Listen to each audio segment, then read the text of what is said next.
Okay, it says we're live. So, welcome. Live from the crossroads of America. Talk show about guns, politics, or anything else that crosses my mind. Answer questions from the audience, either in the chat or by email at rickslife@gmail.com or spottedrick@gmail.com. I have a Patreon page and a PayPal thingy and all that. All the information's down there in the info section. So let's see who we got in the room so far. First in was Mystic Guns, then Vanessa Kitty, then who else we got in there? Willed and Well Armed, Rich White, Kingpin, Jason Stewart, what's Dead Horse. Hey, Dead Horse, ain't seen you in ages. And Two Live Moo are in so far. People are starting to trickle in. Oh, Raphael's just dropped in. Great, everybody's starting to get in here. Let me introduce my panel. Up here in the corner, I got the New York Outcast. How you doing? Doing well. Thanks for having me. Okay, then I got the other New Yorker, Blind Shooter. Hey, Rick, thanks for the invite. Yep, then I got the one and only Jason Stewart. Good afternoon, everybody. All right, then we got Will and Well Armed. How you doing, everybody? Thanks, Rick. Yep. And then we got the infamous Kingpin. Good to see you, Rick. How's it going, everybody? Yeah, good to see you too. All right, let a few more people trickle in. But all I'm going to say is, from what I'm seeing in the news, check your guns, make sure they're clean, make sure you got ammo, and keep it handy. All my guns are loaded. They're in my gun cabinet here. You know, I don't have one in the chamber, but the magazines are full. You know, and I'm living out in the country. I don't know what's going to happen to me out here, but you never know. So I'm ready. I'm ready for it, whatever it is. But you know, anyway, my topic, as everybody saw my top line there, the constitutional republic. Is it over? You know, after 244 years. Where I'm trying to go is like, you know, the Roman Empire only lasted so long. You know, the Ottoman Empire only lasted so long. You know, the British Empire only lasted. It's not an empire anymore. They might think they are, but they're not. It hasn't lasted. You know what I'm saying? So has America, as we know it, run its course? Is America going to be something different? By the looks of what the left's trying to pull and everything else, and the youngsters are all gun ho for it. Of course, I mean, when they get older, they're more likely go, oh my God, what have we done? But sometimes that's too late.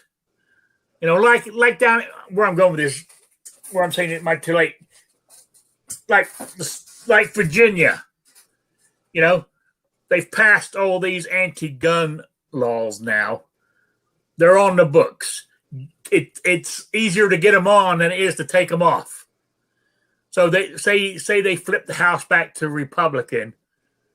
You know, it's going to be hard work to get them off the books, those anti-gun laws.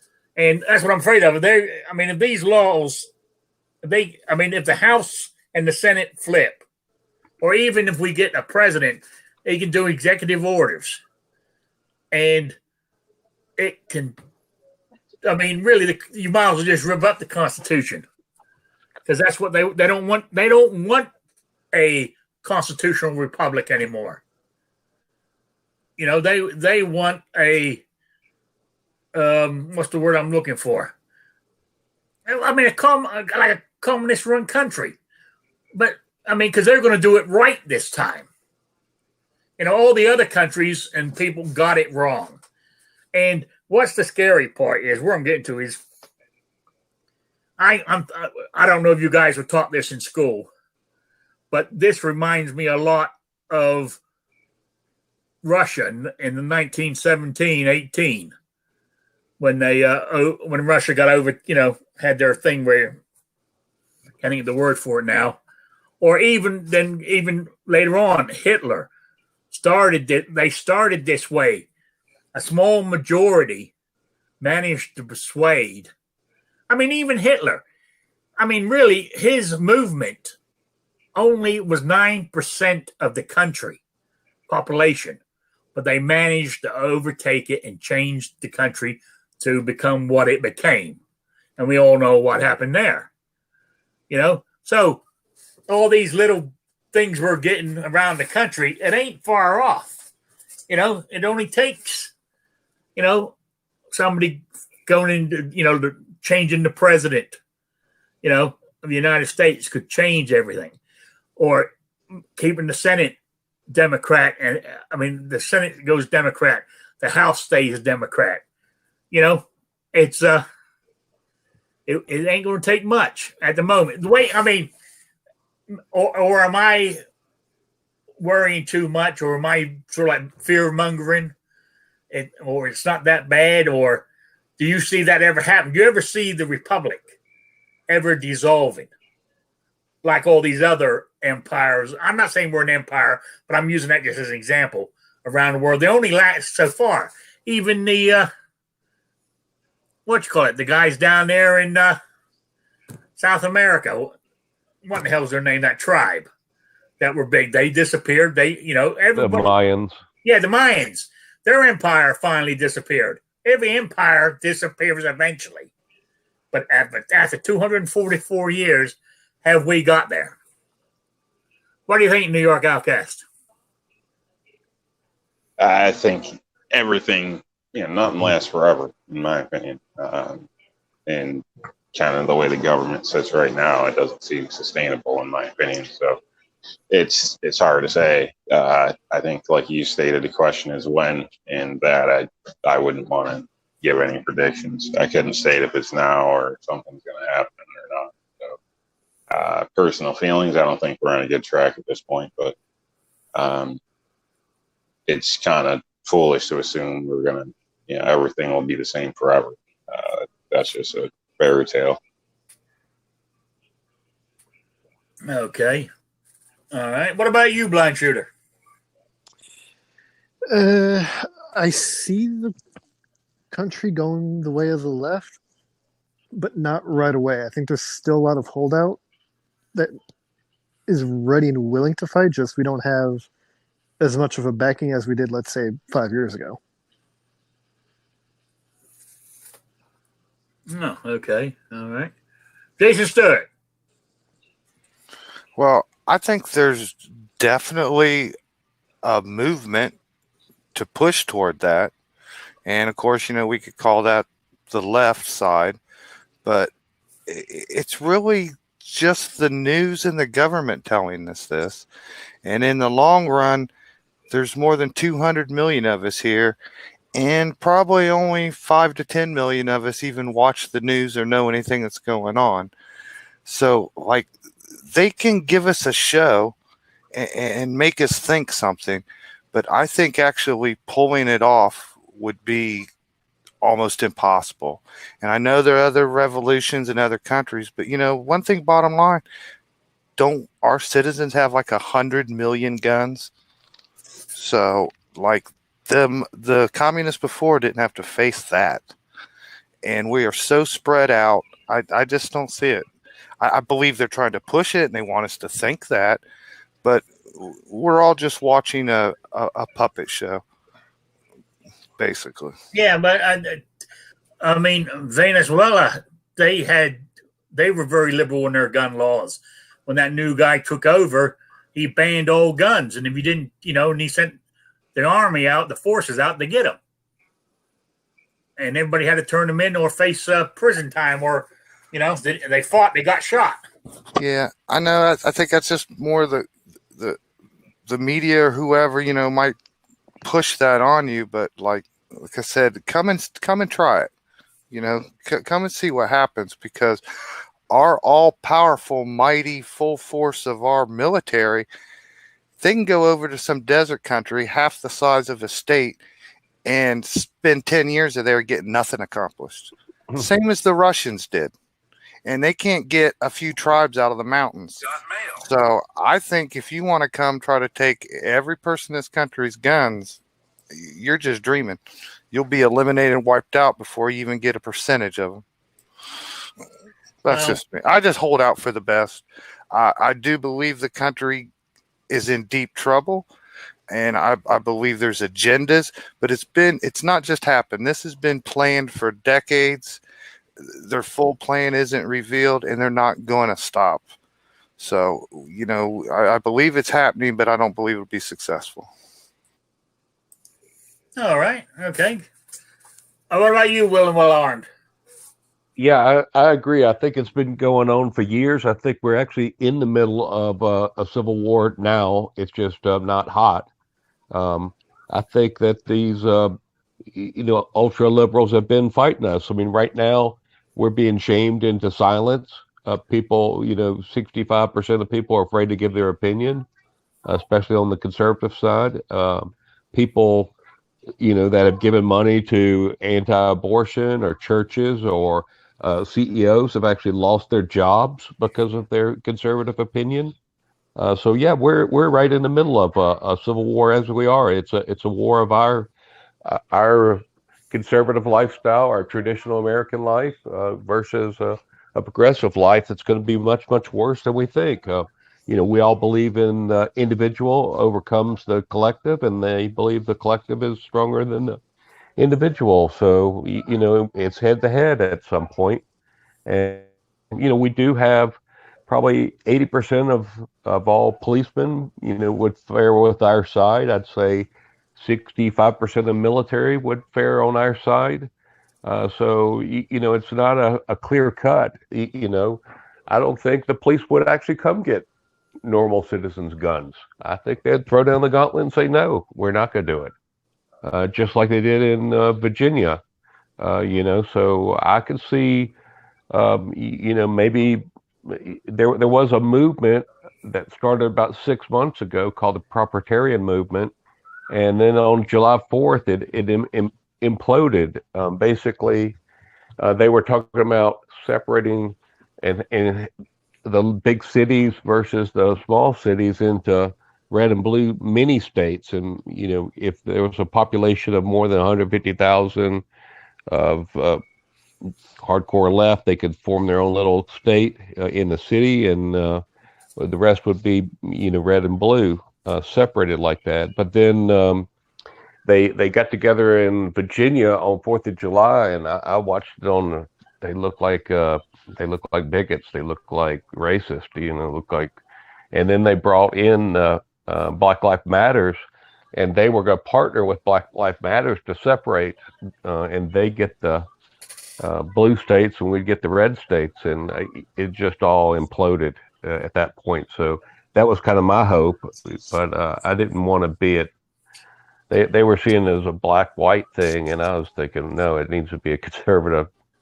I don't know, but that's kind of where I was at, and I told everybody on Wednesday about that movement. John Mark, he actually was disgusted with the whole show on 4th of July, and he removed all his channels. He had some videos that were hitting 20 million views. I don't know if anybody saw it or not, but it was the second Civil War has already began, and his name was John Mark, and his section in YouTube channel was called Mark My Words. So that's all kind of disappeared now, and it's I don't know where that proprietarian movement's going or if it will move, but it seems like it's dead in the water. Yeah. Dead horse out in the chat's going, all these governments, Rome, Egypt, China, Greece, etc., failed when the people lost their morals and values due to the prospect of equality and acceptance and diversity and tolerance. And that's what I see is going on right now in this country. We've lost our morals and values. Or people have, because I don't know what they're not being taught at home. It's always got to start at home. Then if it is at home, then when they get to schools, they're getting indoctrinated into something else. So anyway, Kingpin, what's your opinion on all this? I think that the human being is always going to fight for freedoms. And the difference in Rome and Egypt and the Byzantines and all these other kinds of things throughout history is freedom didn't exist the way it does now, the way America designed it and invented it, if you will. Uh, you see it in Hong Kong, you see it in France, you see it in Germany, Poland. All these places want the opportunity to live their lives the way they want to. Of course, like Rob said, nothing lasts forever. So our form of American government isn't going to last forever. But that seed of individual freedom has been planted, and I really don't think that humans are just going to willingly give it up.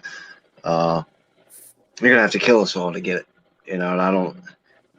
A country like China doesn't care. They got a billion people. They'll throw a Chinese flag on all of them and let them all die. They don't care about any of those people, and none of those people know any better. Yeah. But the idea, the basis of what our Constitution and our founding documents have laid down, it's going to be almost impossible to get rid of that because that's ingrained in the human DNA is to be able to make their own choices and do their own thing. Yeah, are there sheep out there? Sure. There's people who'd rather just be told what to do and get in line and shut up. But the idea of I can live my own life better than you can tell me to live my life, the cat's already out of the bag.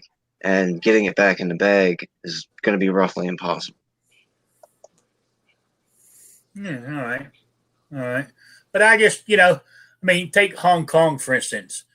I mean, yes, it's wrong what's doing, and we would love to see them go back to the way it was. But China will do what they do, and they will force Hong Kong to submit to their way of life. It's going to happen. And yes, I mean, we can say we're going to do this to China, we're going to do that to China, but nobody wants to go to war with China. You know who doesn't want to go to war more? China. China, the American military, take nuclear weapons off the table. The American military could run through China in a month. China is not this big, bad military force. They stole all their technology from us, and they have nuclear weapons. So, like I said, if you take nuclear weapons off the table, which they're not going to use, because if they nuke somebody, the rest of the world is going to turn on them. India right now is in a war with China. They're killing each other on the border right now, and both of them are nuclear powers. India could probably beat China in a war because China is full of a billion starving slaves. The difference in America specifically is we are volunteers. We volunteer to go kill communists. We're a communist. Like I said, China will throw a flag around a 7-year-old little boy and a 90-year-old grandmother, stick a rifle in their hand, and not care if they die. China's military is not this big, bad, like undefeatable force. In a face-to-face fight, the American military would thrash the Chinese military. That's I don't know. That one, I have to think about that one. Well, another thing China does not have food for them and all their people. If our Navy stopped any food coming into China, you could starve them to death. Most of China's food comes from us anyway. Yeah, doesn't a lot of their fuel, oil and stuff, isn't it a lot of it imported? You can't. Nobody on the planet can buy petroleum without U.S. dollars. So if the United States goes into a full-on face-to-face war with China, we just put an embargo across them. They could go get natural gas from Russia, then we'd shut Russia down. They could go to Iran, and then we just bomb Iran out of existence. If it came down to a full-blown, let's get it done, face-to-face, this is the final battle, China doesn't want that. China doesn't want that at all. Yeah, Dead Horse said India just beat the Chinese military in a skirmish on the border. Yeah, so. Oh yeah. So I don't know. I just I don't want. I want. I guess I don't. It's everything. The only constant in life is change, and I guess I don't want change. You know what I'm saying? Well, the I thing that want, I want the life I was brought up with. You know? the way the United States system will fall is, and every country in the world knows it, and anybody that has two brain cells to run together understands it. We'll destroy ourselves. No, we look once again. Take nuclear weapons off the table. If we really wanted to, we could rule the whole planet in less than a year. Because the Russian military is starving to death. Their economy is about the size of France's, which is pitiful. China has got a bunch of fat people that are leading the country and a bunch of starving people living in the country. North Korea has got one healthy person who may be dead or may not be dead, and then 150 million starving people. None of the European countries have a military. NATO is us. The UN is us. That's why I said it all the time. We have these military bases all over the planet. That's why everything works, is because the American military is all over the planet making sure jerk-offs don't do dumb stuff. Yeah. Not to mention, we do have, the Marine Corps has changed their strategy completely. So, we're no longer fighting, running people ashore in ships. They are deployed on little atolls and islands throughout the South Pacific with anti-ship batteries, so they can shoot up to 4 ships per battery per man per Marine, and have very limited exposure. It'd be impossible for the Chinese to even mount a naval war against us. Yeah, I mean, as Rich is saying that in the chat, China also doesn't have the ability to project their military might in the way the U.S. can. They don't have the naval vessels that the U.S. has. If I remember correctly, China only has one aircraft carrier. The thing also is, just before the Corona Chan hit, China was about to collapse. China was 5 to 10 years away from collapsing anyway. And then the Corona Chan hit, and all this other kind of stuff started changing. And basically, we from inside have propped up China through the Obama administration, the Bush administration, all these other corrupt governments that we've had. If it wasn't for China wouldn't be 20 years ago when we invited China into the World Trade Organization. China wouldn't exist right now. And don't forget, World War II, China was nothing. Japan was walking through China, kicking the crap out of China with no problem whatsoever. And Japan is a little itty bitty tiny nation, and they were wrecking the Chinese left and right with impunity. True. Yeah. Then it all comes back down to who's controlling the narrative out there. You got to do your research and read all this kind of stuff. But if you listen to mainstream media, or not even, mainstream media, either on television, radio, or even on, websites. Hey, but maybe we should switch the talk to, what would happen if Joe Biden won. I mean, because he is pro-China. His son's took a 1.5 billion in that investment scheme. Yeah, that's what I'm saying. If he wins, which I don't think he will, I think Trump's going to win again, and they are literally going to blow their minds. I think but I can see it getting worse out there. Because they lost. The Trump administration has, I think it was $700 billion. I don't know if that's the exact number, but it has dedicated 700 some million or billion dollars to Kodak to start producing medical supplies as far as medicine goes, like prescription medicine and chemicals.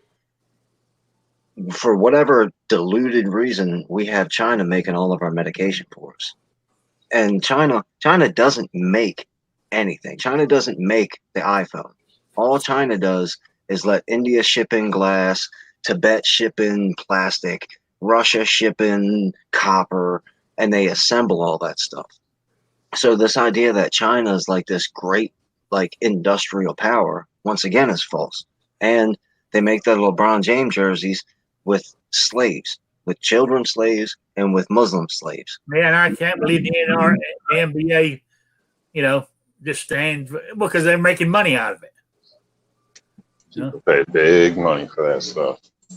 Yeah. They got like $1 billion contract with China right now.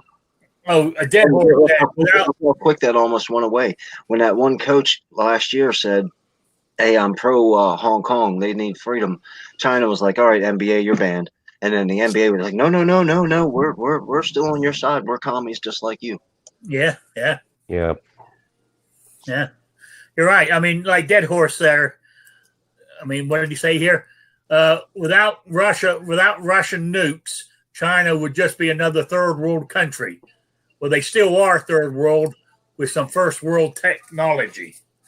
Basically, he's right there. You get out of the big city there where the fat guys are, and the rest of it's third world.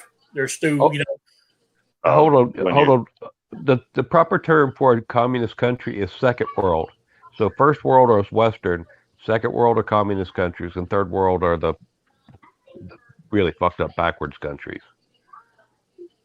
Yeah, but I think China's falls in that. I mean, you go out of the cities, and those people are eating rice out of bowls with their fingers. Yeah, I'm just saying the proper term is second world for China, for communist countries. Okay. All right. I can't call them. I don't know. I mean, we go back to Venezuela.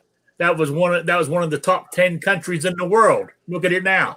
Only reason Venezuela was one of the top 10 countries in the world is because they have natural resources like unbelievable amount. They got gold, they got diamonds, they got other precious metals, and they've got oil.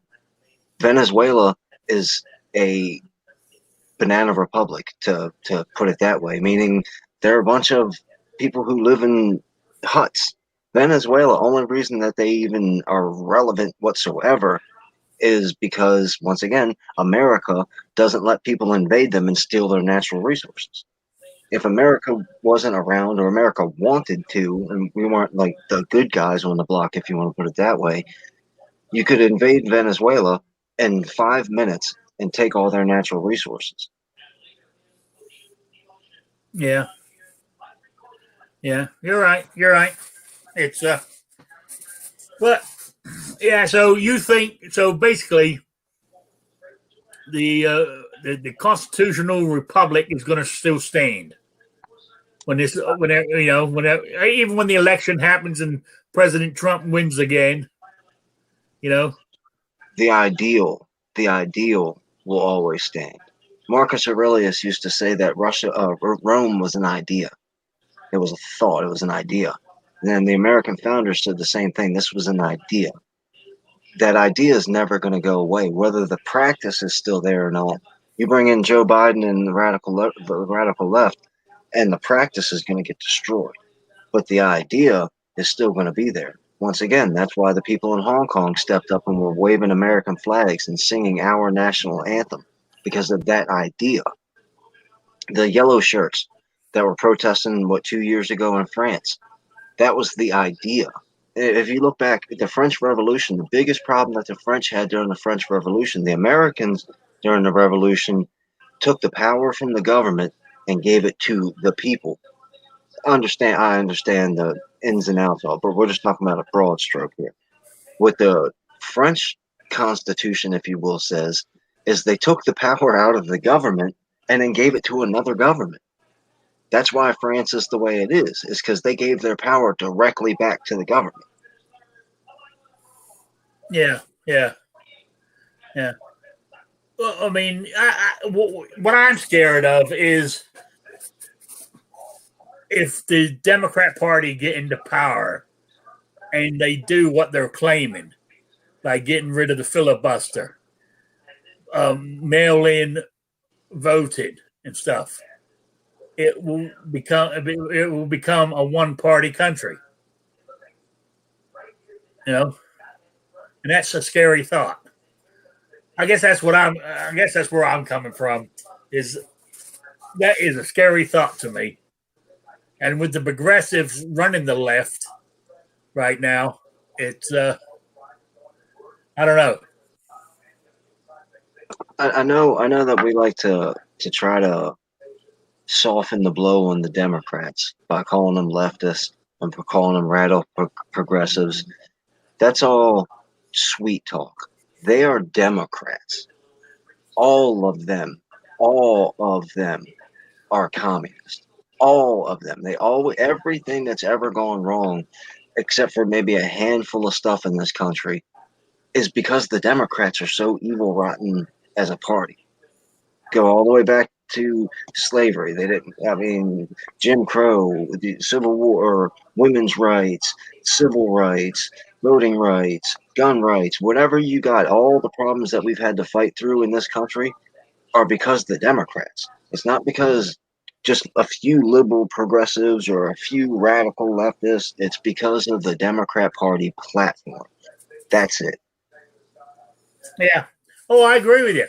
I mean, even all this bullshit that's happening now. I mean, what's his name who put that resolution in the House? It ain't going to go nowhere. Where he listed everything the Democrats have done, so the Democrats either leave government or change their name, become something else, because they could have, they are the epitome of what everybody's fighting for and pulling down Confederate, statues and all this kind of stuff. All that stemmed from them. I'll throw a little bit of tinfoil hat stuff at you now. That guy's name is Louis Gohmert. And funny, right after he gave that speech, he came up with the coronavirus. Isn't that strange? That is, isn't it?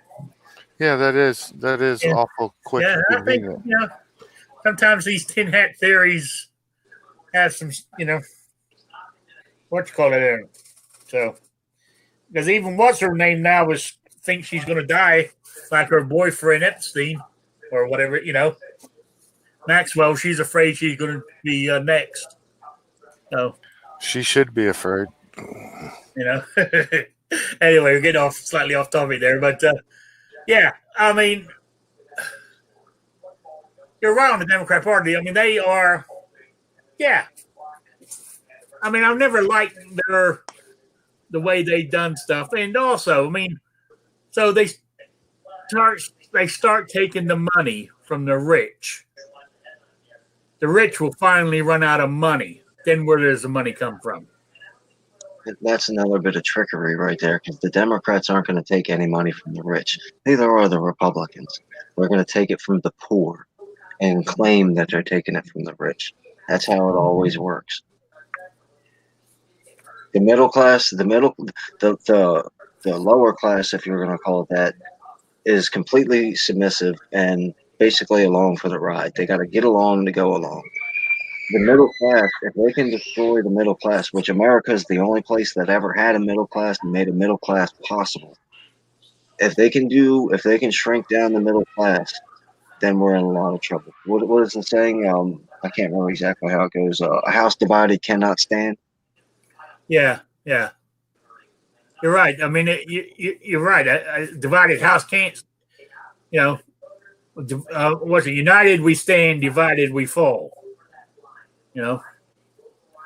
And that's what I'm afraid of, is that we're getting so divided.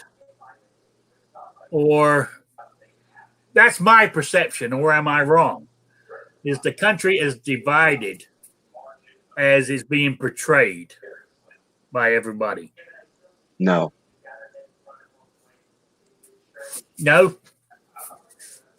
No, definitely. See, the reason that I'm so strong in saying that is you're going to have to convince me that the vast majority of the people in America are cool with their cities burning down, are cool with bringing back racial segregation laws, are cool with giving most of their money to a government that most people don't trust. So you got to think about all of this crazy stuff going on. You got to imagine that the majority of the people are cool with that.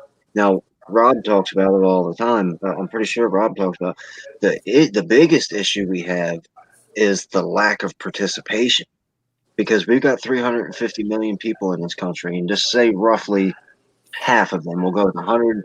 We'll just go with a nice easy number. 100 million of them are voting age. The amount of people that actually get involved and vote, I mean, I'm talking about just people who go and just are active on voting day and check a box and don't care about politics the rest of the day. That number is so minuscule when you look at the actual legal age of voting in this country. That's the biggest problem. Motivation. If the left or the right or the purple or the aliens from outer space are more motivated on election day, whether they're fair elections or whether they cheat, that's a big problem. And you brought it up earlier. Look at Virginia. Virginia, when their special elections came around, had the lowest on history, if I'm not mistaken, definitely the lowest in the country that year of voter turnout. And then what happened? 2 weeks later, 60, 70, 80,000 people showed up to protest. Where were you guys all at on election day?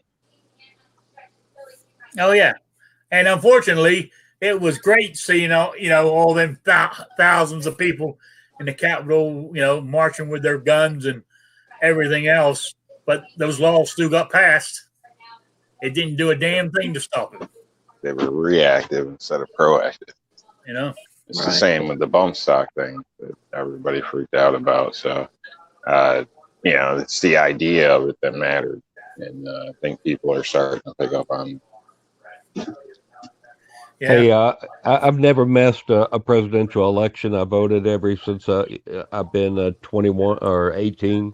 But when 2008 election went through, and then all the Tea Party started marching in 2009, I went down to a march in downtown Atlanta, and I was the only one there. There was nobody else there, and so I went and found John Lewis's office building.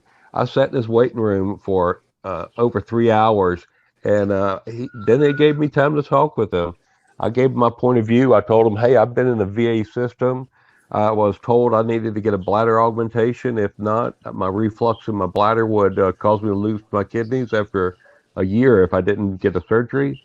And they said I was on the list to get a surgery in 4.5 years. And so I had to write a letter to the senator to get the surgery. I said, I don't want to ever have the whole country beholden to politicians to get a necessary surgery. It's just not right. Anyway, he at least sat there and listened to my side of the story, and then he continued to do his Democrat thing. But he passed away last week, and as everybody knows, and I just wanted you to know that he was at least fair enough to see a white guy in a wheelchair without an appointment come in. Anybody remember the name Charlie Gard? Sounds familiar. Okay, most people already forgot because most people have memories about like the same as goldfish.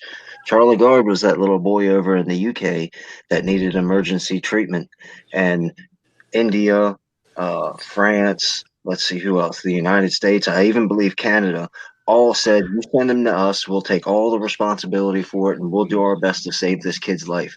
And the UK said, nope, we're the government. We're not letting him leave. He can stay here and die. And that's exactly what that little kid did. He died in his parents' arms in the UK because, like Wilden Wallarm was saying, the government decided whether or not his surgery or his treatment was worth having or not. Yeah, I remember that. Yeah, that was pitiful.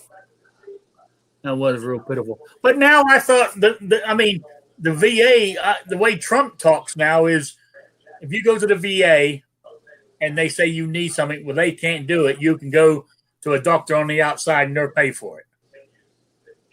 I've been told that, so I needed to get I knew eyeglasses fitted, so they said they couldn't see me because they're not taking any walk-in traffic, and so they're going to take about 60 days before they can find an optometrist in my area. So it's not real fast, but at least they can find somebody. Yeah. They better use black ink. Yeah, Travis, it was Italy, not France. Thanks, Travis. Yeah, sorry, I was just I'm doing an email real quick. So, sorry. So let me get back to you. Where was I? Okay. Oh, have we decided that the country is going to be okay? You know. I don't think so. I think that everybody's kind of from what I could is we're in serious trouble. Dead Horse mentioned it out in the beginning of the whole text chat. The more good people sit around and do nothing and just watch the world go by, the more it's going to go by. One of the fishing captains on the deadliest catch I like to watch said there's three kinds of people. There's people that make things happen, people that watch things happen, and people that wonder what the heck just happened. And there's a whole bunch of people sitting back wondering, watching what happened, and then wondering what the heck just happened. If people don't get motivated and decide to take their future into their own hands and get involved and stand up against this oppression and this nonsense, then our experiment is in serious trouble. Exactly. I mean, we're even seeing that here right now. I don't know if you guys have caught wind of it. I'm sure Outcast, he might have heard something. But across the river from me in New Jersey, the governor is only allowing certain things to open, other things have to stay shut down. So you have this one business owner, he has a fitness center, and he defied the government. He's like, you can write me all the summonses, fines you want. He's like, I'm going to open regardless of what you say. And what ended up happening? The government arrested him. He's now in jail. So if anyone thinks like, everything's just going to blow over, they're sadly mistaken.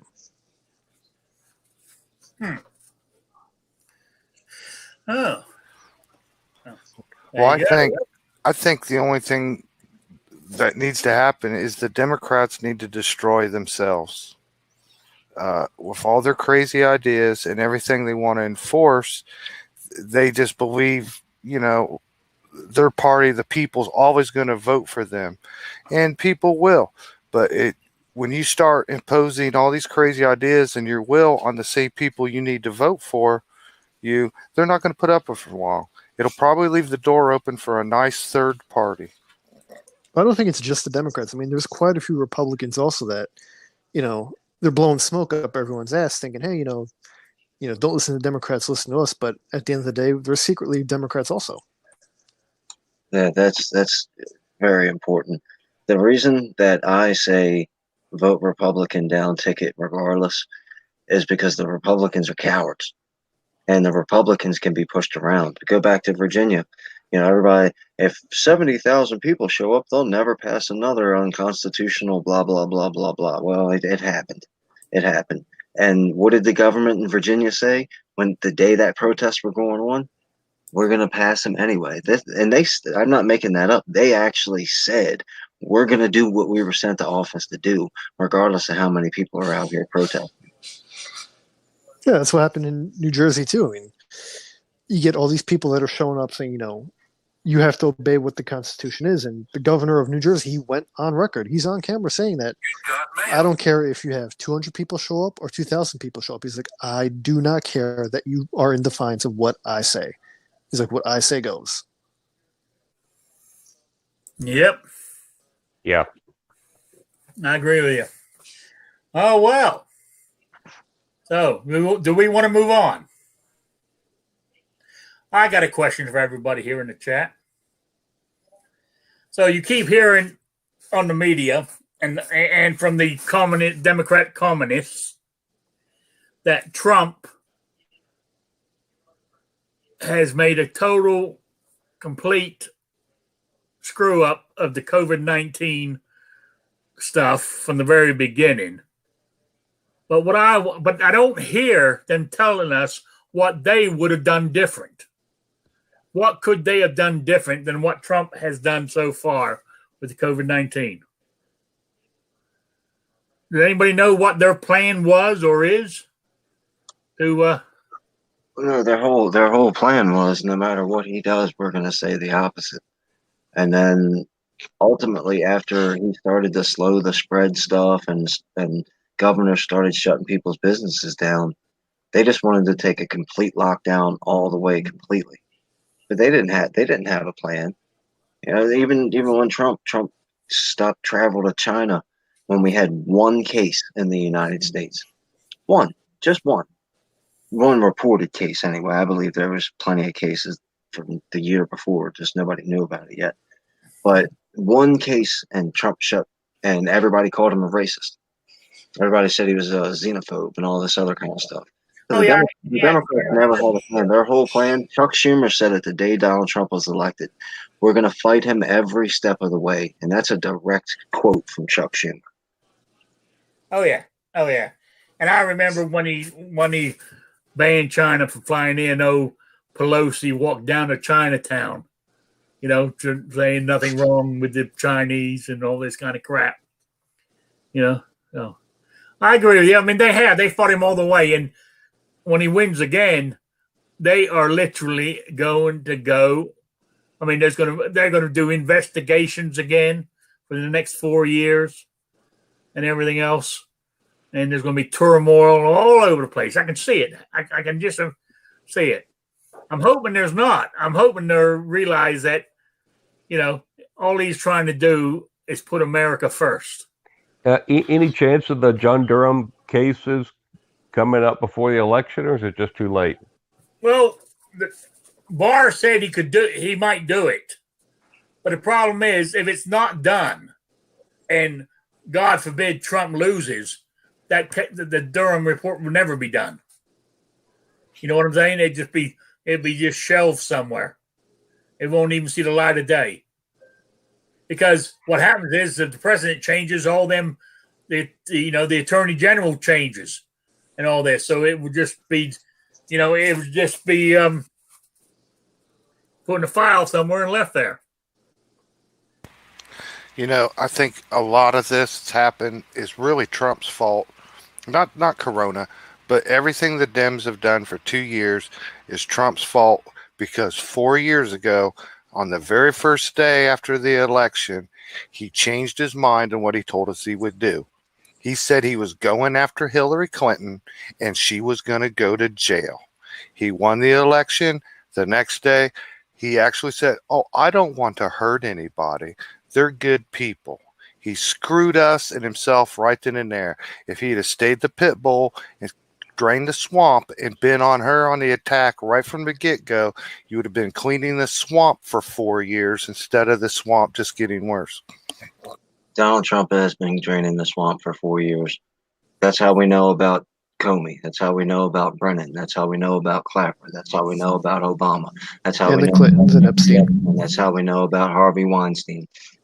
All these kinds of things. Yeah, Hillary Clinton ain't going to jail. So anybody who thinks that Hillary Clinton's ever going to go to jail, well, it'll take 50 years to find a way to prosecute Hillary Clinton, and she'll be dead before then. But a bunch of them people below her are going to end up going to jail. You really think so? Look, why Tom Hanks just moved to Greece. Why?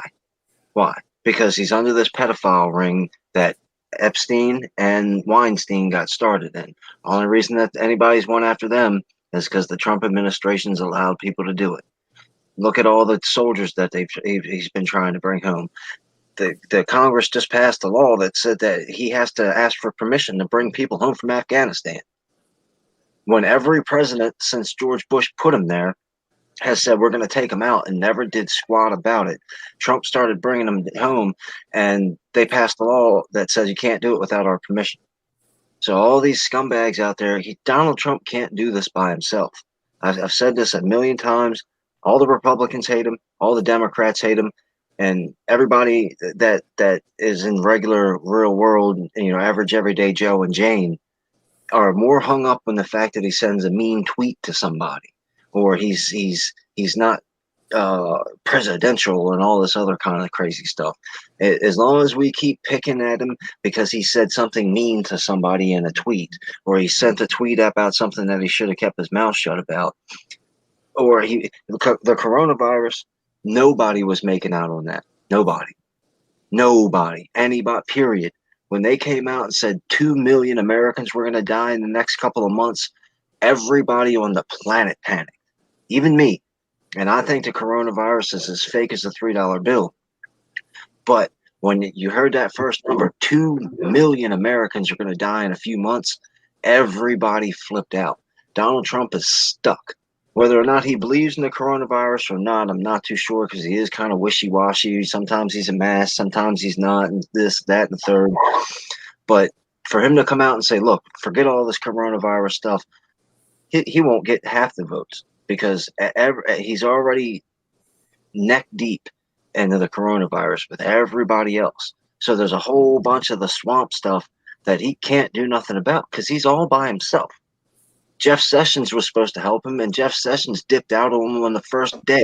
As soon as somebody came up and said, don't you think you should recuse yourself from Russia? He was like, yeah, sure, no problem. And then what did he do? He's been there all by himself.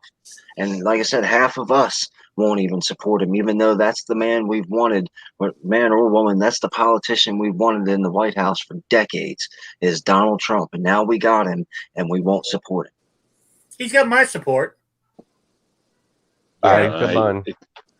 I think it's a catch-22. Yes, what he gets put in a lot of situations. But I also agree with Jason that, on your way in, if you say this and that, that's what you should be fighting for the whole time. So whether you can get it done or not, that's what you should be attempting to do. So to me, he's lost some credibility. But that's just me. I think he's almost part of the system at this point. And everybody has their hope in him. And so what if he does get elected, and what if he decides to play ball with them afterward? Yeah, but see, the thing is, I don't know. Either way, we're screwed. So. But see, for all we know, he could be draining the swamp, but the only way we're finding out information is through what the media is telling us. We don't know what's going on behind the scenes. Well, the media is part of the swamp in a way. The media is part of the swamp. They tailor everything for the public to base their decision on. Exactly. So that's a big problem. Look at the whole fake news. So why aren't we taking care of that too? Exactly. I mean, look at the whole, what Rick was saying, how, Hillary Clinton was supposed to have gone to jail when Trump got elected. To touch on what Kingpin was saying, we're never going to see Hillary Clinton go to jail. But how many of us here on the panel or in the live chat know about Bill Clinton just got exposed by one of Epstein's comrades for actually being one of the child pedophile frequent flyers to his island? Yeah, nothing's going to happen to him either. No, nothing will happen. When they first started this years ago on Epstein, they already had people saying, oh, well, he's been to that island like 35 times. Yeah. So nothing's going to happen with that. No. And also, like other stuff to do with Trump. I mean, nobody's going to go Joe who's near the top. They pick off the small fry. We're all stuck in a system with no accountability. That's what we should be so happy to get. Yep. But they got to get Comey. And I think he ain't going to jail, even though it comes out in the report that he is guilty 100%. He will not go to jail. Yep. Even if he goes to jail, what kind of jail do rich people get? It's not really jail. Right. And because of the coronavirus, he'll be able to go home with an ankle bracelet and go out to restaurants, just like Cohen can. He's on. He might be on home restriction with a ankle bracelet, but he's allowed to travel around the city going to restaurants and shit. Well, he's back in jail now because he was traveling around the city going, and he got caught. So they put him back in jail. To let him go again. When? Last week. One day last week. Oh, jeez, I didn't even hear about that one. I heard about the first time they let him out, then they locked him up. Even though the prosecutor and defense said, look, the prosecutor said he broke the deal that we made for him. And the judge said, no, it was political. Oh, wow. See, I didn't even hear about that part. So there's the biggest thing about it all is what I talk about. This is the answer to everything. Smaller government. because I'm politically in tune. That's all I do all day long is politics. And I had no idea about that. And that's designed. It's designed that way. They pass thousands of laws every 6 months or every year or however the legislature. I don't know exactly how it works. There's no way you can keep up with that. You get pulled over by a cop, and in Maryland now you can't have anything hanging from your rear view mirror. How many people knew that? I still see people driving all over the place with dice and masks and. They Yeah, should selectively enforce that. But they can pull you over directly for that. They can handicap pull you over directly for that. But how many people know? Same in New York. And you're not meant to leave it hanging, but I leave it hanging. But that's another thing. They add so many levels of government that you can't possibly keep up with it. And Rob talked about it just a second ago, the accountability. Isn't the government the biggest employer in the country right now? Yes. Walmart's number 2, I believe. But what I'm saying is the government shouldn't be that big. Mm-hmm. It shouldn't be that big. And that's where it's gone away from what the founders said. But then again, look how far we've come in those 244 years. I think a real small government like they had when there was only 13 states. I mean, the government has to grow as big as the country got bigger. Yeah, well, sure, of course, the government has to grow to maintain and to service a larger population. But we've got a government so big right now, we could maintain 50 populations. There's so many different levels of bureaucracy and political nonsense involved that it's way, way out of control. What real quick, Rob talked about it earlier about the accountability thing. And I always talk about whether or not you have the Constitution to deal with it or not. Why does fake news still exist? Why is CNN still a thing? It's because the world's richest man pumps money into the 7th world's richest man's pocket all the time. And idiots keep turning it on. Look at sport ball. Every single sport league, all of them, NHL, the ping pong league, baseball, have all spit in all of our faces. And we can't wait to turn the games back on. We're dying to turn the games back on. I know. I mean, I saw baseball. I thought, well, baseball, I'll be able to watch it, but they've even turned their back on me, so, If we turn off, and I get it, people don't want to boycott, which is dumb. People don't want to protest or do, whatever, stand up against like the left does, which, we can't continue to play their game by our rules and expect to win. But if you stop watching football forever, I don't care if next season they come out and every single uniform's got an American flag and a fallen soldier's name written across the back of it. Never, ever, ever watch that for any reason ever again. The first reason is they're scumbags. They're communists. They all hate us. LeBron James wouldn't care about you if you were on fire on his front porch, as long as you didn't damage his property. And the whole NFL league is the same way. As long as you shut up and buy their stuff, they don't care what you think, period. And people are still buying it. That's they can't wait, Rick. They're dying. They're dying. All these patriots out there are dying for Sunday to come so I can turn my foosball back on. Yeah. Now I don't watch football during the season, but I'm guilty. I'll sit through the Super Bowl just to watch the commercials. Yeah. Don't do that. Don't do that anymore. Don't give them a second's worth of ratings anymore. Teach them a lesson, plain and simple. What did the Bronx Tale, that the gangster in the Bronx Tale told that little kid? He said, "Mickey Mantle don't care about you. He ain't paying your bills." Yeah, you're right. Oh man, so what can we talk about? Oh yeah, going back to the COVID. Like Indiana, the governor done an executive order that masks will be wearing in public at all times now. And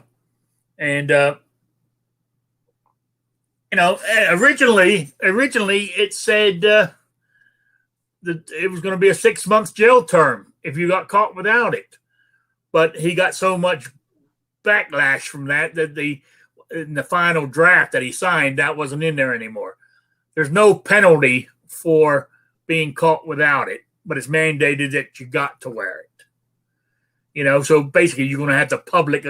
If I don't wear it, I got the public or my peers pressuring me to wear it, because that's what the governor said, and it is pissing me off big time. It really is, because I don't think I should have to wear it if I don't want to. I mean, like when I get paid next week and I go do my monthly shopping, if I use Walmart's policy is if you want to shop in here, you got to wear it. That's their right. They own the business. They own the building. You know what I'm saying? So I will have to wear it in that situation. But I shouldn't have to wear it just walking around. If I wanted to take it off when I left Walmart to walk to my car, I should be able to do that. But what they're saying is I can't. And I think that is goddamn wrong. That's unconstitutional. All you can do is fight back. And if they put you in jail, then you keep fighting from jail. And when they let you out of jail, you fight back and they arrest you again. That's what I was just talking about. If you've got the Constitution to fight back, which they've got a lot more power, they can punish you more and punish you more and punish you more and punish you more to make you the example. It happened in slavery time. It happened in China. It happened in Japan. It happened in Germany. It happened everywhere. They pull out a small slice of obedient public to go snitch on all the other ones. Cuomo, Rob can talk about, well, not Cuomo, but de Blasio. De Blasio put out the snitch line. If you see somebody breaking coronavirus rules here, call and snitch on them and we'll come lock them up. Then you got to think about the police. Right now, it's starting today. If anyone in state, we'll just use Chicago, if a Chicago police officer tickets or arrests somebody for not wearing a mask, then screw how many bombs they get thrown at them. Screw how many times they get hurt. You can't have it both ways. You can't expect the public to defend you when they're throwing rocks at you, and then you arrest the public for not wearing a mask. It's all going to come down to whether you are willing to fight back or not. And if you are not willing to fight back, then it doesn't matter. Kingpin also releasing people from jail because of coronavirus, and then putting people in jail because they're not wearing masks or opening up a business and doing things that free Americans should be doing. It doesn't seem right. Yeah, Democrat policy. That's straight up Democrat policy platforms. Yeah. Oh, what's called Pink Panthers said they have closed all restaurant bars at 10 p.m. because the coronavirus only attacks after 10. That's okay. I'm more of a day drunk myself, being a third shift worker. Remember, first thing they canceled is they shut down the church. So the very first amendment, the one thing our founding fathers felt the most about was the first thing they went after and shut it down. Like it was nothing. I know. And people took it. I know, that's what I was saying. It's unfortunately a lot of this corona is we all believe it's temporary, and we all believe trying to use some common sense. We don't want to get sick and get somebody else sick, but the more it comes out, it's just a game. It's a puppet show, and if we're not going to stand up for the First Amendment, they'll just see what other amendments they can trample on. Yeah. I've noticed the last couple of weeks here, in Indiana, since he's been opening the phases up, whatever, I think we're in phase 4 here, and I think phase 5 is the final. But he's held up going to 5 because we've had increases in but like church here, because this is a Catholic church that's behind me here, and the last few weeks they have their afternoon service. The parking lot is jammed. So there's a lot of people going to church. You know what I'm saying? Because they're allowed to here in Indiana. Well, that's good. Yeah, we can now, but for a while, nobody could. Oh, they couldn't here either. and all we get numbers every day. How about the numbers? How many people did you really let out of jail? Not jail, prison. How many convicted prisoners did you release? What's your plan? They're just free forever? You're going to go get them back? How many crimes or things are we going to contribute to your actions of doing that? See, those are numbers we'll never be told. You know what happens when the story of this mother and this daughter got killed one day by some guy who'd been in prison for 10 years because they let him loose? You'll never know. We'll have thousands of those cases. Not everyone, the people out of prison aren't going to change their lives and think, oh, what a lucky break I had. They're the same person they were the day before. They're the same person they was that got them there. Oh yeah, absolutely. A lot of people having medical problems and not making it too because of all this. You know what? If it's everything, and this and that. So I seen a sign on a guy's car today saying looking for a kidney. So I was hoping to snap a picture, but I couldn't get to it in time to actually check it out. But I've heard of a couple people that have passed on recently due to operations they couldn't get. So, that were supposed to be done, but they just keep putting them off. Yeah. My question is, before you let everybody out of prison, why didn't you just give them all a mask? That's too easy. That's too easy. It's they should have given them a mask if they let them out of prison. And them out for free at Walmart, so I hear. Oh, are they? Okay. That's what I've been told. Well, I know a lot of smaller stores have them as well as hand sanitizer. So as you go in, they hit your hands and hand in a mask if you don't have one. Yeah, you're right. Oh, also when I went to Walmart last month, so I didn't go. I only went one time this month. Because I used the electric cart to go shopping. It had been wiped down. Whoever had it before, they wiped it down before I got it. So I don't know. Anyway, before we carry on, because I got a lot more here to talk about, it's the quiz from last week. I had a total of 2 entries, and I tell you, I think people are getting lazy on me. And my question was I asked who was the first American military person to win the Medal of Honor. And I actually not win, awarded the medal. They don't win it; they're awarded it. But I asked who was the first person. But the mistake I made was my actual question should have been who was the first military person to win 2 Medal of Honors. But I didn't say that, so I would have taken either answer. And I said my 2 entries, one gave the answer to the first one, and the second person gave the answer to the second part, the other part that was the original question. So the first person to ever win awarded a Medal of Honor was Army Private Jacob Parrott. Was the first person to ever first recipient of the Medal of Honor. And the first person to ever win 2 Medal of Honors was Cavalryman Thomas Ward Custer, the younger brother of George Armstrong Custer.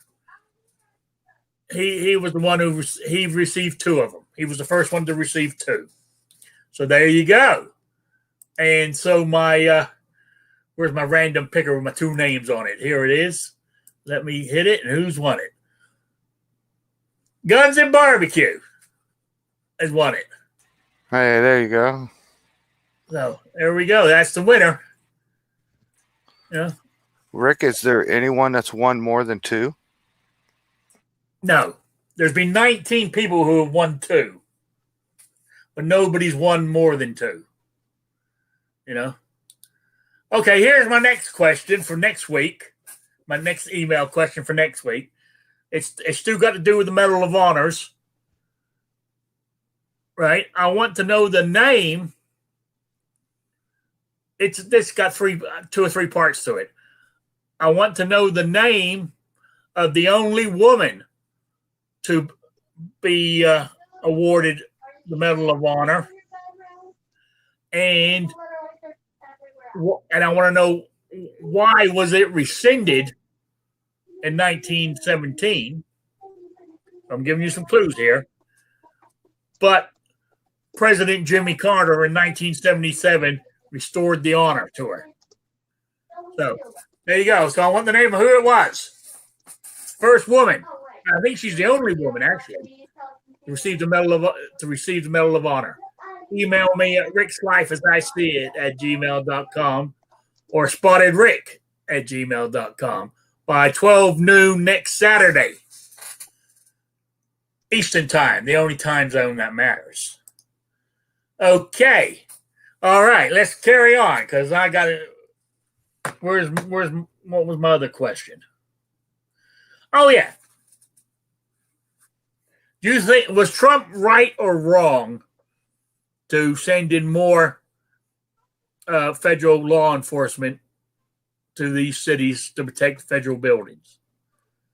You know, the way, of course, going back to mainstream media and everything else, you know, he was sending in the stormtroopers, you know, but from what I've researched and seen, all they did was protect federal buildings, and through surveillance cameras of when people were attacking federal stuff, they managed to figure out who it was, and when they saw him on the street, they went and grabbed him.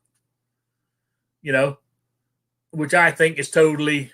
I believe they grabbed them and they read them their rights and stuff like that. So then they released them with a court date or give them with a summons or whatever. So I didn't see a problem with it, or am I looking at it wrong? What do you think? Anybody? Do you have any problem with what Trump did with that? I don't. No, I don't have a problem with it. I kind of don't understand why, when you are sending in the troops, you know, they just sit there and take it and get attacked and fight with tear gas. Why don't they roll up with empty buses and arrest everybody? Yeah. Donald Trump got an election to win. Yeah. Yes. I mean, you got to take that into consideration too. Unfortunately, it's an election year. You know. I mean, people still remember 4 dead in Ohio. You know, so I think after the election, I think there might be a few dead in Seattle or Portland. You know, now the Portland thing's winding down. I read today. Last night was the first night they didn't have any trouble. There was no violence. And of course, the papers are saying that's because the federal government are pulling out their law enforcement, which, yes, they have. But they had worked out a system with the police of Portland, was for every federal law enforcement they took out of there, they put one on the street. So there was more city police guarding the streets when the rioting was going on than there has been before. They don't tell you that part. You know, they cleared the park across the street from the courthouse too. Yeah, which is all done by the city police. You know, they finally got in there and done something what they should have done from the very beginning.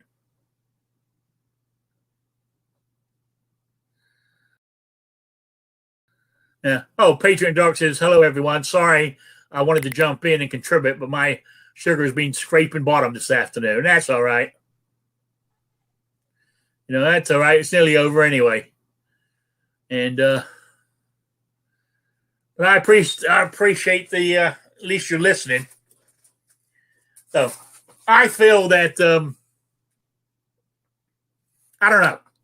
I personally felt he'd done the right thing, even though they're trying to make out he didn't. I mean, and according to the federal regulations or whatever, that the about the identification marks, they did have identification on them. They didn't have their name, but there was a number on there, and what part and who they were working for was on there. Now, the only thing that I didn't think, I'm not saying it was wrong, but I wouldn't have done it, is the way they dressed up, an army fatigues type thing. And that's why everybody said they're sending in the army, they're sending in the troops, because they did look it, so. Yeah, they spin it anyway. Just like you just said it. You just said what their one spin was. They're saying the unpeaceful protests are happening because Trump sent troops in. That's opposite of he sent troops in because of your unpeaceful protests. Yeah, they were going 30 days before he sent in the troops. I mean, and it's so set up. Who in their right mind would sit at home if you lived there and like, wow, I just heard they sent in, the marshals to protect the federal building. Let's go down there tonight and fight with the marshals. It's just, it's crazy.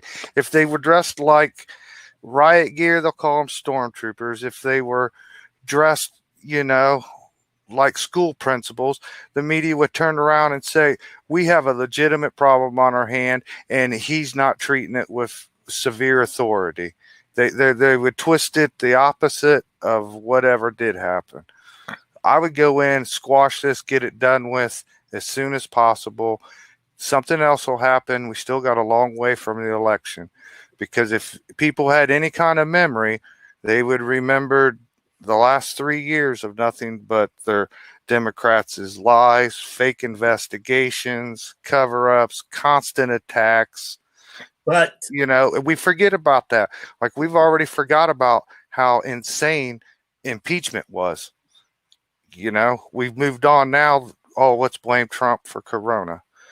End it now, and push things toward the light shining on you before the election. Yeah. Oh yeah. I mean, but you're right. People have short memories. They really do. And it's an election year, so you never know what they're going to do next. It's amazing, but I mean, it's 94 days to the election. I would like to see some protests going on at this Democrat convention. The same stuff that's happening in Portland, the same tearing down of statues. Let's see that outside their door, and let's see them continue to support that. Well, see, that's the funny thing you mentioned about the Democrat convention. They had one the other day, and they called it John Lewis's funeral. Funny, Oh, yeah. Trump won't have rallies. Discussed it, especially ex-President Obama using it for political speech. Trump can't have rallies, and the RNC can't hold conventions, but they can, wait till one of their people like John Lewis die, and then just have a Democrat convention at his funeral. Yeah, and oh my God! Also, the way, I'm not saying he didn't back in the day, he was a great civil rights person, but God Almighty, they tried to make it look like he was a saint. Everything that John Lewis did for the civil rights movement needs to be recognized and needs to be honored and remembered. But then you can't just nullify he was what was he in his early 20s when all that was going on, because I know they tout him as like the youngest person out and all this kind of stuff, and how young he was when he was doing all that civil rights stuff. Then he spent the vast majority of his life destroying the black community, destroying minority communities, destroying poor communities. So I don't really care if he got bashed over the head when he was marching across the bridge. That's irrelevant now. All that good work you did then, Just like this stupid Yankee Marshal. Yeah, he gives a gun away to somebody. Yeah, so what? What about the thousands of other rotten things that he does? So all that John Lewis did back then is irrelevant because of all the horrible stuff he did since then. Yeah, you're right. No, I understand where you're coming from on that. I agree with you. Now, what was the other thing I was going to mention? Damn it. It's gone. Shit. Damn. I forgot what I was going to say now. It was something political that I was going to ask a question on. Nope. It's gone. I have to. I believe, Rick, you were going to complain about Obama. Oh, no. I was just That's saying impossible. Who would do that? that speech he gave was totally political. It was, for a funeral, you wouldn't believe it was a funeral when he was doing his speech. So Did you see how a bunch of police body camera footage is available from the George Kirby death? I know his name's not George Kirby, but people on the other parts of the internet that I hang out with all call him George Kirby, George Floyd. They're not making that widely public. If you want to view the police body cam, you have to make an appointment instead of just releasing it to the public so everybody could see exactly what happened before he ended up on the ground. Oh, now you got to make an appointment to see that. I wonder why that is. yeah, you're right. It could be something to destroy the narrative. I don't know. Oh, I read an article. What was it the other day that the Democratic convention wants $50 million for security. I like what what's his name, Colon Nior said. Give them a couple of free gun zones and call it good. Yeah, send a whole bunch of social workers down there to take care of them. Oh yeah, and this thing about defunding the police. Wait. I wait till the rich areas of town start getting invaded and robbed and all that destroyed. They'll be screaming for the police back. The rich will fund their police. Yeah. Yep. Baltimore City, everybody knows, is a tiny city. Like, it's actually a really small city. The last time I checked, it had 600,000 and just a few over that population. And the Baltimore City Police Department is horribly corrupt.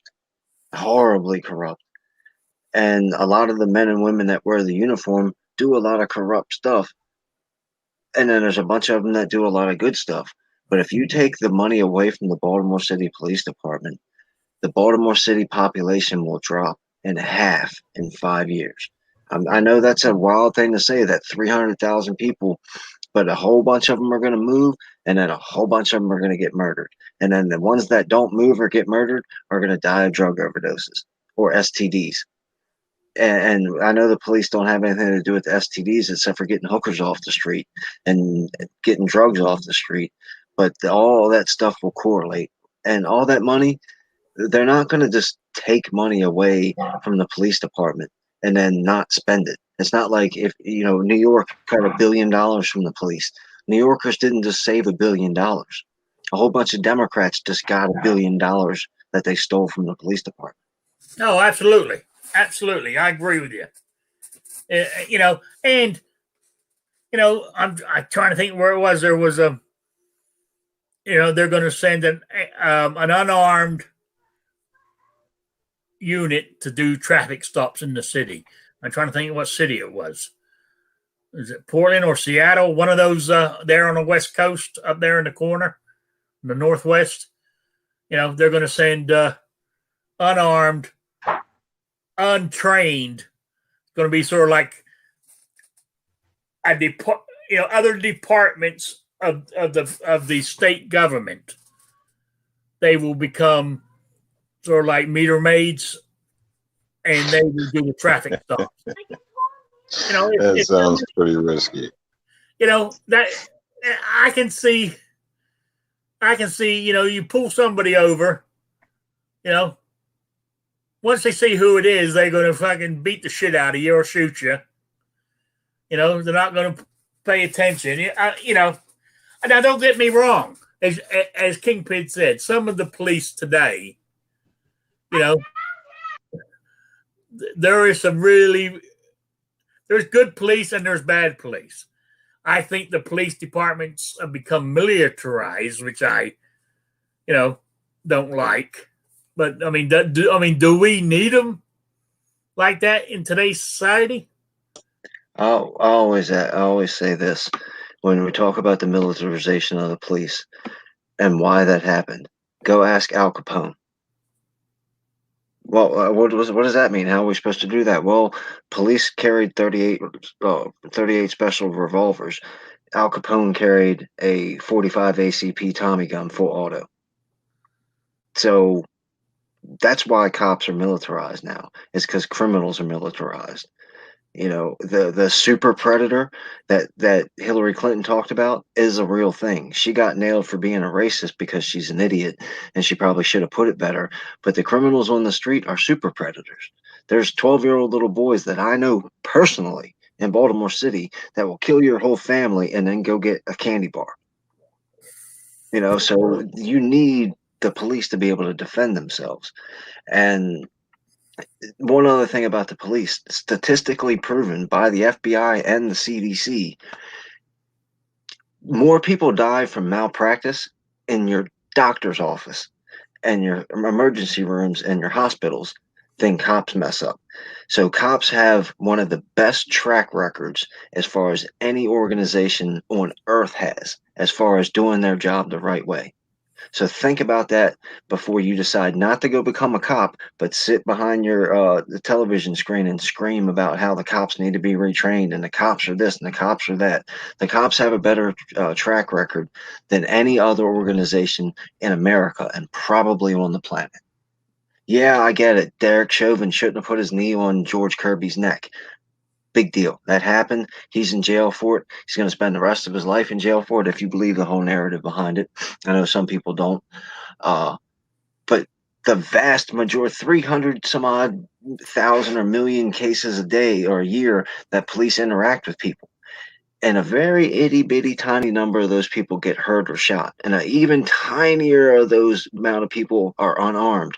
And a small, almost infinitesimal amount of those people that are unarmed were innocent. So think about the big picture.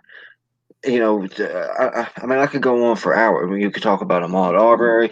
We could talk about David Koresh. We could talk about all these kinds of different things that people like to and scream about when it comes to the cops. The cops it's safer for you to be in interaction with a cop than it is your doctor. Yeah.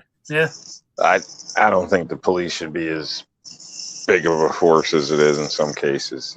Certain areas with the population, I think it should kind of go along with population maybe, and a bit less harassment on the average citizen would be nice. Personally, obviously, there needs to be somebody taking the pervert to jail or doing this or doing that, but I think more rights should be given to the people as far as a general self-defense across the nation. I think, you know, in a sense, well, I mean, you know, you get caught in somebody's house, you know, abusing their daughter, expect to die. You know, let's just get that clear. I don't know. New York, You know, certain things if you don't believe in guns and this and that, and you call the police, they should come arrest them and go through. But you know, I don't see the point in housing some things. You know, give the people a little more power. I think we need less police, and make it not a revenue thing where you're just harassing people to try to get new body armor or this or that. You know, the police are underpaid in a lot of areas. If you're on a border area, the pay is a lot higher due to the fact that departments call in, you know, every division they have to put a claim in on something so they can keep anything like as far as money or this or that. So some places we need more, some places we need less, but I think training is an issue today. So harassment's become an issue in a lot of urban areas. I was in South Africa and had a meeting, and right during the meeting, he gets this phone call from his security company. It was either ADT or Brinks. They're both big ones down there. And he said, okay, beat him. And I said, what was that? He goes, oh, my security company called. They called a burglar on top of my wall with my TV, and I was given the choice to jail him or beat him. And so I told him to beat him. And I said, well, you mean they're going to just beat the guy and let him go? And he goes, yeah, he's a young kid. He won't get a police record that way. Yeah, that's South Africa. That's not the United States. No. I agree with Rob. But that's a He could private mean an police ass force whooping. because private police force is, what wealthy people get when regular police fail to do the job, Right. And I agree with Rob on a lot of the points that he made, that, you got to let people take care of themselves. I've got two small towns near where I live at. And in the past 3 years, they've all got brand new Ford Explorers for their police department vehicles. They've all got a new police departments. I mean, these are small, like tiny Mayberry type of towns that have huge police forces. For what reason, I don't really understand. So I do get that. I do understand pulling that back. But if you take the funding away, they're not going to get any more training. That's a fact. That's the number one thing that they're going to lose is training and safety equipment. Half the safety equipment, like the tasers and the MRAPs or the Bearcats or whatever they call the big armored trucks and the fancy rifles and all that, are designed to keep cops alive. That's why they're out there, because we've got AR-15s and AK-47s. Beto hasn't been able to take them away from us yet. So you don't want a cop walking up with a 8-round pistol to a house full of AR-15s with 30-round, 50-round, 100-round magazines. That's why they're trying to get rid of our guns, because for that reason, But I don't know. I mean, I think I mean maybe I'm more like naive. Is that the word I'm thinking? Is I remember growing up as a kid, I was taught even in England and over here, I was taught police deserve. You respect the police. If you get pulled over, you say yes sir, no sir, this kind of crap to them. Be nice to them and stuff. But it seems to me people aren't taught that anymore, and now the police try to instill fear into people by intimidation. You also got to take into consideration the parents are instilling fear, because in your minority communities and your poor white communities, parents are taught to teach their children that the cops are out to kill them, and that they have to worry about the cops because of the color of their skin or the level of their socioeconomic status. So kids are growing up fearing these police, that the police are out hunting people down. And then go back to our favorite media. The media thinks that cops are putting on their stuff and having their bagel in the morning going, man, I sure hope I can kill me a black man. Hope I find me some of these poor white folk I can beat up and shoot. And it's not happening. It's not how cops act. This one idiot I had to argue with for a while, and he's a really, really smart guy. And I like a lot of the stuff he says, and I watch all of his videos. But we argued this one time because he kept saying that cops become cops because they want to murder people legally. Now, if you've got 100 cops, none of them want to murder people legally. If you've got 1 million cops, maybe 3 or 4 become cops to murder people legally. Maybe. Same thing with the military. You got 1 million people that go into the military, maybe 1 or 2 of those people are looking to kill people legally. The vast majority of them don't want to kill nobody. Yeah. I think some enjoy some perks. I mean, that way. Not stating they join to kill people, but they enjoy the free parking and the free coffees and the discounts and racing each other on the highway at 2 a.m. Damn near running people off the road, doing 140 down the roads. Don't blame giving people escorts that paid extra money for their car club to roll through town. I think there's a lot of things, even I've had a neighbor that let their dog just pile shit, like, unbelievable. I think there was 70 piles in a little spot one time, and he was an officer and thought it wasn't a big deal. I mean, it's I don't know. I think, there's a different, they expect to be under different rules. Every store in Maryland and every police department in Maryland, it is illegal to give police free coffee, to give police free parking, to give police free anything. I used to work at a gas station right up the street from one of those little police departments, and I'd order pizza, and the cops will come in to do their searches or whatever, their regular everyday monitoring to make sure nothing was going on, I wasn't getting robbed. Offered, hey man, I got some pizza in here. You want it? Nope, nope, nope, nope, nope. Because it is illegal to give police free stuff. And the police departments, it is illegal for them to accept free stuff just for that purpose. Yeah, I get it. I see cops driving down the road at 1,000 miles an hour every day.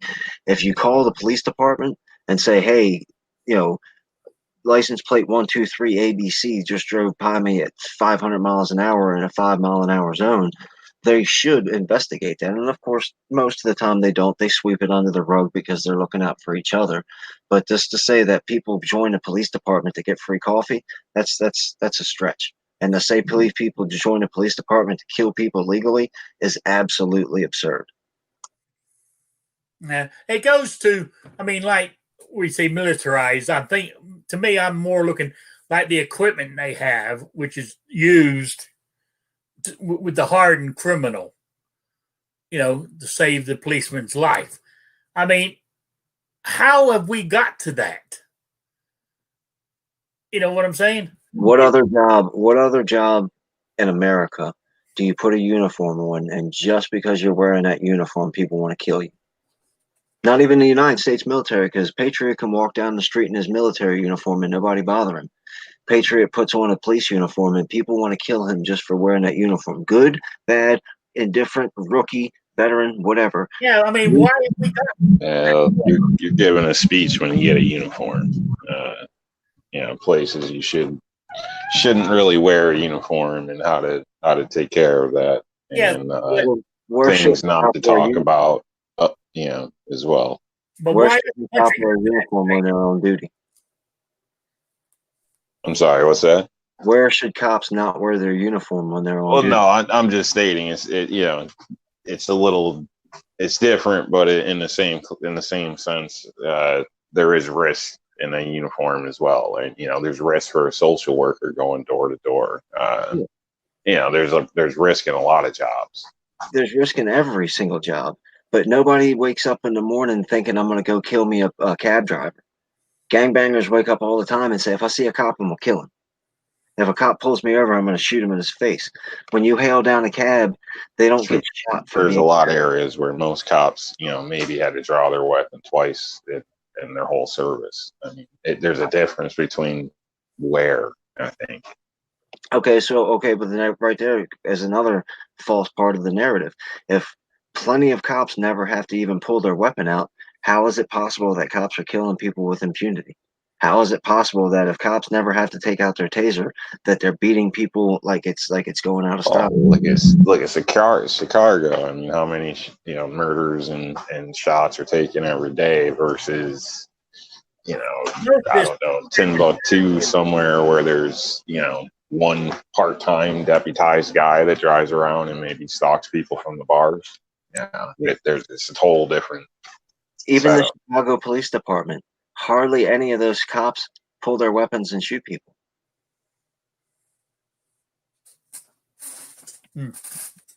But the cops are completely out of control and just beating people up left and right and hurting people and using their equipment to smash up regular everyday citizens, even though we already know that most cops barely ever pull any of their weapons out.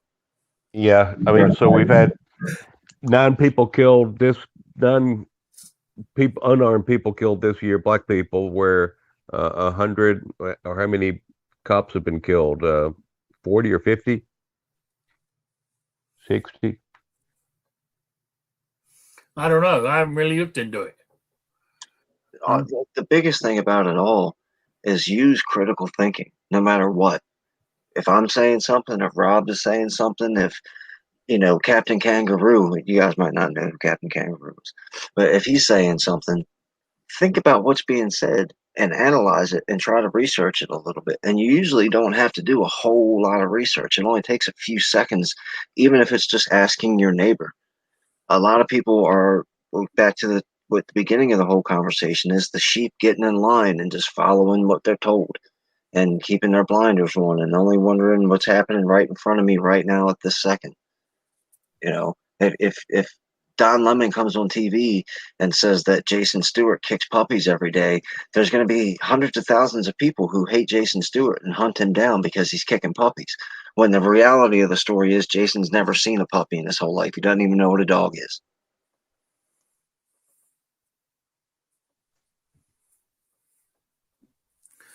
Oh, the gun snob says, I was a small town cop, and bad things happen on small towns just as often or not more when you take into account the offense to population. Plus he said Captain Kangaroo has never been wrong. So there you go. There you go. I mean, really, when you think about it, I'm going to start winding this down soon because my cats are circling and they've already scratched my leg once. Us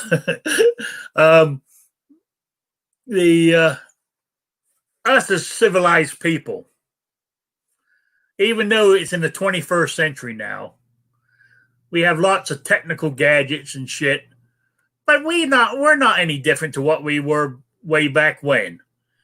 I.e. is that we can become, is uncivilized the word I'm looking for? What's keeping us being civilized? Law. Maybe it's the law abiding, following laws. If we didn't have people, enforcing is the wrong word I'm looking for. There would be total anarchy. It doesn't take much for, a population or town or city to go the other way. The only thing that's keeping them that way is this, people who are honest, trying to be law abiding. But you get rid of that, and it's everybody each their own. That's where all these laws came from, is civilization. Civilization is what allows the world to spin. Becoming civilized and being able to sit next to one another and have a discussion and disagree or decide I hate your guts and I'm never going to speak to you again and just keeping yourself apart. That's how civilization has worked. And that's where the laws came from. Murder isn't wrong because it's illegal. Murder's illegal because it's wrong. And civilization made that decision that you can't kill somebody because you want to. That's not right. We don't appreciate that. We're not going to have that. We're going to take people who do that and we're going to punish them. That's where they all came from. And allowing allowing civilization to dissolve will make all those laws stupid. Locks don't keep honest people honest. Locks keep dishonest people out of your stuff. Honest people don't need locks. Because remember when, Will well armed and Rick, you're a little bit older than Rob and Jason and I, but you grew up in a time where nobody locked their doors. You didn't lock your car out in front of your house. You didn't lock your house. Why? Yeah, I remember that easily. Yeah, you weren't worried about that kind of stuff because honest people don't take your stuff, whether your door's locked or not. I'm not going to go up to my neighbor's house and if their door's unlocked, go take all their stuff. And say, oh, because it's locked, well, now I'm not going to go take their stuff. Yeah, you're right. You can leave your car unlocked with the keys in the ignition and not worry about it. Oh, yeah, those days are long gone, even out here in the country. I don't trust them anymore like I used to, I used to drive around, with my doors unlocked in my vehicle. Now, it's the first thing I do when I get in my vehicle is lock my doors before I even turn the key in the ignition. Yeah, isn't that true? So the world has changed. It definitely has since when I was a kid. You know, I mean, even when I was growing up in England, even the cops in England today. I was asking my sister this when I talked to her the other day. Even cops today, she says there's more police that carry weapons now than there ever has been, but a lot of them carry them concealed. But in my day, it was very rare that any policeman had a gun on him. They didn't. They had to be issued. But I remember as a kid. Now I'm going back, and this was when in the 60s. Yeah, it was 60. I mean, let's see. Hang on. No, I left England in 68 to go to the Philippines to 71. So it was either. I'm trying to think when it was. No, it was in the 70s. It's when I came back, and I went to an English school, and I was walking down the alleyway to the bus stop. I used to catch one of those double deckers to and from school. Anyway, I'm walking down the alley with my buddies, and I'm smoking. The goddamn policeman comes along and says, "What are you doing?" Because we all try to hide our cigarettes because we're underage. He just steals your cigarettes off you. I remember him clipping me behind the head and said, "Don't let me ever catch you smoking again." It didn't stop me from smoking. I smoked for years. I mean, today, that wouldn't happen today. Well, Rich White will definitely get this. I'm not too sure if everybody else will, but if you've ever seen Monty Python's The Holy Grail. Oh, yeah. At the very end of the movie, they got all their soldiers lined up, all King Arthur's soldiers lined up, and those 3 cops show up, unarmed cops, and start pushing the crowd back. And what did the crowd do? They all got mumbly and quiet and stuff because there was 3 cops. That crowd had swords. They could have easily chopped them cops up or just beat the crap out of them and move forward. But they had a reverence for the police. So when one cop could show up and say, "Hey, stop what you're doing," and 10 people would be like, "Yeah, okay, let's get out of here." Now they're like, "Well, we got 10 people with us. By the time you get to your radio, we'll have you kicked in the face 15 times. Yeah. Now, why has that changed? I told you, because people are telling their children that the cops are evil.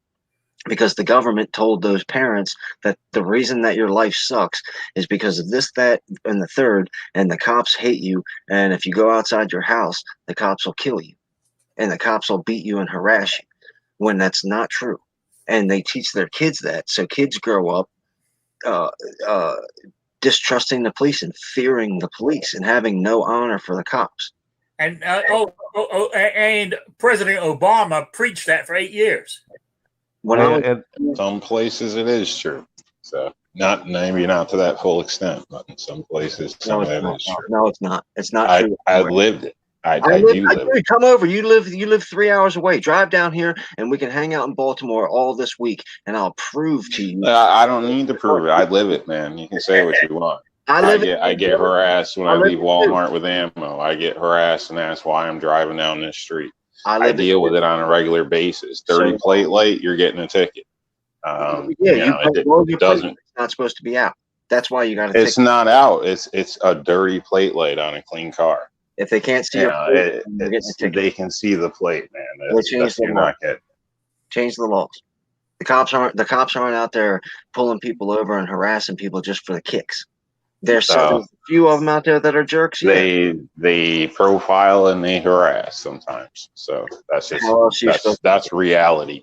So. When they put out an APB for a 6 foot tall, skinny white guy, and I get pulled over, which happened to me the other day. I was driving in a van, and the APB went out for a white guy in a white van, and I got pulled over and had my van searched, and the cop was as nice as he could possibly be to me. I actually gave him more than he wanted. He just wanted to peek in real quick, and I told him, no, open the doors, look inside, make sure I'm not the guy you're looking for. I was a white guy in a white van. That's why they pulled me over. And maybe I'm wrong, but if you're polite, 9 times out of 10, they'll treat you the same way. But if they pull you over and you have an attitude, you're going to get an attitude back at you. You shouldn't be getting bothered all the time unless you're committing a crime. You know. And I agree with that totally, Rob. Totally. I think you should have that, like you talk about it all the time, the accountability. If you get pulled over and you're treated improperly by a cop or a meter maid or the pizza delivery guy, you should be able to call their superiors and have them punished for that. Not whether it's fired or suspended or put in training classes or whatever it should be. That accountability should be there, which it is not, because all the system has been corrupted completely. But I disagree with the fact that cops pulled you over because they just wanted to harass you because your license plate light was dirty. I mean, cops nowadays have software that tells them the most likely place for a hot spot, what time of day it's going to be, what time the drug dealers are out, what time the prostitutes are out. They know when all those things come together in that proper neighborhood, that they're most likely going to be a crime, and that's when they're swarming those areas. So, I mean, they're profiling, but they're profiling because the software is telling them that's when it's going to happen. Yeah. But that's like a pre-crime thing. I mean, Yeah, I don't know. Like I said, I could put out several occasions where, there's issues, but there's no point in going through that because some people just believe what they want to believe. But we got good cops and bad cops here, like everywhere else, and all I know is I wouldn't want to do their job for one single day. Amen. I wouldn't either. So, Hey, Rick, I was over in, whenever I go to England, I don't know if you know this, but there are more knifings over in England than we have killings here with guns. Yeah, I know knives have become the weapon of choice over there in England. Oh, yeah. I know. It's That's because you English guys are backstabbers. For some unknown reason that a knife scares the shit out of me. I mean, how can I put this? I mean, if I had to get hurt, if my life depended on it, they said you can either get shot in the arm or stabbed. What do you want? I'll say shoot me. You know what I'm saying? The thought of getting stabbed with a knife just makes me shiver just thinking about it. Let's run that through the panel real quick. I mean, anywhere in your body, head, foot, back, stomach. Would you rather be stabbed or shot? And that's one stabbing, one thrust with a knife. And we'll say it's a regular buck knife. What's it, a 3.5-inch, 4-inch blade versus, and we'll use a really safe caliber out there that doesn't hurt anybody, the 9mm. Would you rather be stabbed or shot? I say I'd rather be shot. Me too, shot. Stabbed. No, I think I'll take my chances with the bullet with a clean through and through. There we go, 3-2. What's always scared me is a crossbow. That's what scares me and just gives me chills. Like, even an accident, or not an accident, but playing around or whatever. If somebody's with you, your friend or whatever, and they got a loaded gun, they're not really going to kill you and spend the rest of their life in prison. You know what I mean? But that crossbow, awful touchy trigger, just dropping it, anything, you get that. It just scares me. It just scares me. Yeah. I know what you're saying. But anyway, I'm going to wind this down. We don't go for 2 hours. So I want to say thank you for being here. My cats are getting hungry. I'm getting hungry, and it's that time of day. And I want to say thank all of you for being here and putting up with me. Let me go through the panel here. So, Rob, you got any shout outs or plugs? No, just thanks for having me, and everybody have a great day. And thanks for being here. You always have some good input. Jason, any shouts or plugs? Thanks for the invite, Rick. Good to talk to you this afternoon. Hope you continue to have a good weekend. You too. Oh, 2 Live Moose says, I've been shot. I'll take that over a knife any day. There you go. Will and Well Armed. Any plugs, shout outs, or anything? Nope, we got the patches for sale. $5 a patch and free shipping. Oh yeah, and they are fantastic patches too. I believe. I mean, I've got like in the prize pack that's going out. There's one in there, so you're gonna get a Will and Well Armed patch. So Great. you know, so just thought I'd let you know that so the winner will get one of those. So, all right, Kingpin. Any shout outs or plugs? Yeah, definitely give my shout out to you, Rick, and everybody in the chat room. This is the best place on the internet to hang out, in my opinion. In my opinion, we all know is the only one that matters. Kind of like Eastern Time Zone is the only one that matters. But I want to also give a big, huge shout out to my boy Rob D from New York. We don't always agree on everything, but man, I sure love having a conversation with that guy. He's not afraid to say what he says and say what he believes and stand on his principles, whether I like him or not, whether you like him or not. Rob's a man's man, and I love that guy, and I'm really glad that he comes out here and hangs out. So, shout out to Rob. So am I. I agree with Thank you you. 100%. You know. All right, and I want to say thank you to the audience for being here for the whole 2 hours. You know, and even Mystic Guns stayed the whole 2 hours. Well, that's great. I really do appreciate it. And Pink Panthers being here. You know, Rich White, the gun snob, Patriot in the Dark. Jason Stewart's in the chat anyway, but he's in the chat. He's in the panel and the chat. So I want to say thank you all for being here. I really do appreciate it. And I'll be back on Wednesday at 7 p.m. with Shooting with Disabilities. You know, okay. Kingpin said Mystic Guns stay just because Jason Stewart is here. Probably. Yeah, right. I miss seeing her. You know, Good to catch up. Yep. So I want to say thank you all for being here. I said I really do appreciate it. And I will be back on Wednesday at 7 p.m. with Shooting with Disabilities. So good evening, good afternoon, good night, wherever you are. Have a good one.